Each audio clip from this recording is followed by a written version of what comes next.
talking about quite an interesting little guy. When I say little, he only gets to a max size of 17 centimeters, so really small little guy. A species probably not a lot of guys have caught unless they fished in the estuaries with small little hooks for catching live bait.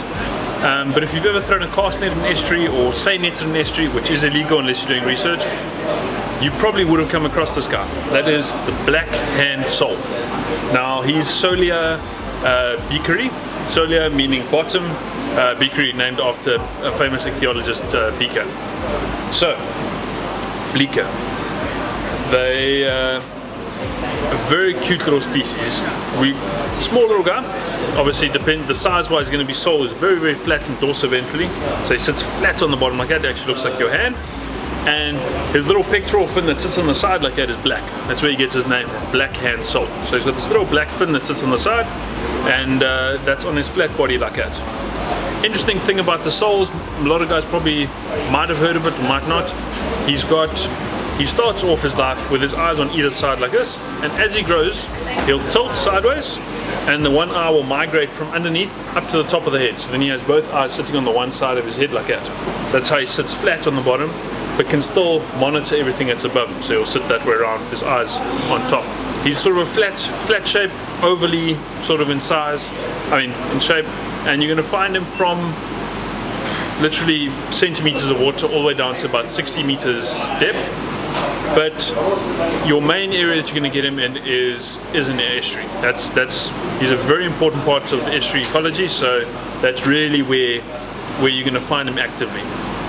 Now, in terms of locality along the African coast, from False Bay all the way up to the Zambezi Delta, so our entire east coast all the way around, all the way up to the top, is where you're going to find them, and they're very prominent in the estuaries. So if you have thrown, the guys up further north in Africa do net them quite a lot, and it's not a big fish, so you're not getting a lot of meat from it, but obviously it's better than sitting at home hungry. So they do cook them a lot and that kind of thing. But yeah, in South Africa at least, it's not a very popular fish in terms of keeping. But it is a very interesting species and very important in the whole food web that you get in an estuary. So they are, in terms of eating wise, what they're going to be eating, anything that they can fit in their mouth. They are voracious little predators. They're sitting flat most of the time, and they ambush, very similar to our flatheads and things like that. Like we mentioned, only get to about 17 centimeters.